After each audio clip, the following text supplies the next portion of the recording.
Perkenalkan, nama saya Ainun Jeria. Dan saya Nur Maulida. Kami dari kelompok 8. Di sini kami akan mempresentasikan makalah kami yang berjudul Bisnis Internasional.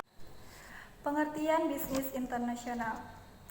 Bisnis internasional adalah sebuah kegiatan yang mencakup segala macam transaksi bisnis di antara dua negara atau lebih, dengan mencakup kegiatan antara pemerintah maupun perusahaan swasta.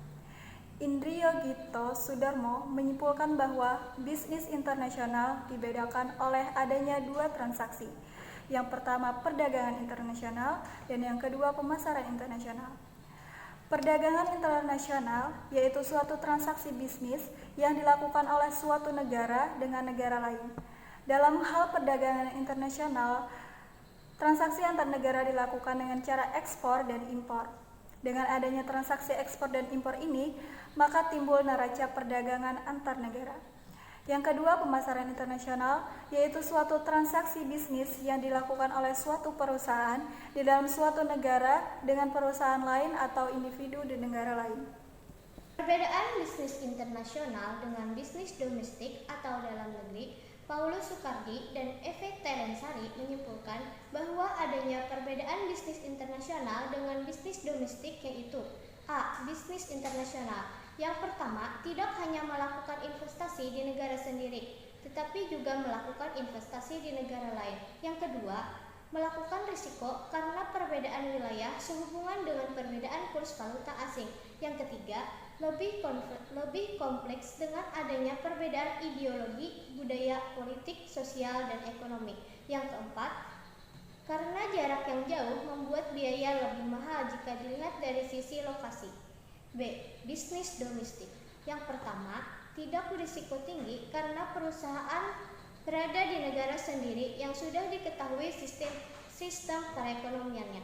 Yang kedua, kesempatan untuk memperoleh keuntungan lebih besar berkurang. Tujuan diadakannya bisnis internasional adalah A. Perluasan penjualan, yaitu sebuah kegiatan yang dilakukan untuk barang-barang yang tidak mudah rusak, perlu perluasan penjualan atau market area. Contohnya seperti barang-barang kerajinan tangan. B. Mendekati sumber, yaitu sumber yang meliputi 6M, antara lain adalah man, money, machine, material, dan market, yang mencakup sumber daya alam, sumber daya manusia, dan sumber daya kapital. C. Peraneka-ragaman. Penjualan produk disesuaikan dengan segmen pasar yang meliputi selera masyarakat, daya beli, ataupun fungsi barang. Misalnya, mobil Kijang dijual di Indonesia. Faktor-faktor yang menunjang bisnis internasional. Yang pertama yaitu sejarah. Ditinjau dari bahasa dan keturunannya Inggris, lebih memilih berinvestasi dengan negara-negara yang bersemakmuran daripada negara lain. Begitu pula dengan Indonesia yang cenderung ke sinerama. Oleh karena sejarah negara tersebut mempengaruhi sistem bisnis internasionalnya. Yang kedua yaitu hukum. Menurut sejarah perdagangan internasional di Indonesia sebelum tahun 1967, perdagangan internasional sangat minim, dan setelah tahun 1967, perdagangan baru mulai meningkat karena sudah ada Undang-Undang PMA nomor 1 tahun 1967 yang mengatur tentang investasi pemilik modal asing.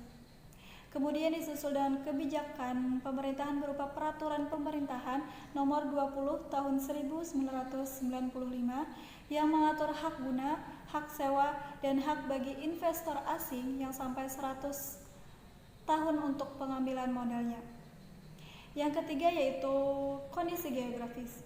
Suatu negara akan melaksanakan kegiatan bisnis internasional pasti akan memperhatikan jauh tidak negara yang akan ditinjau dan akan melihat kondisi geografis negara tujuan.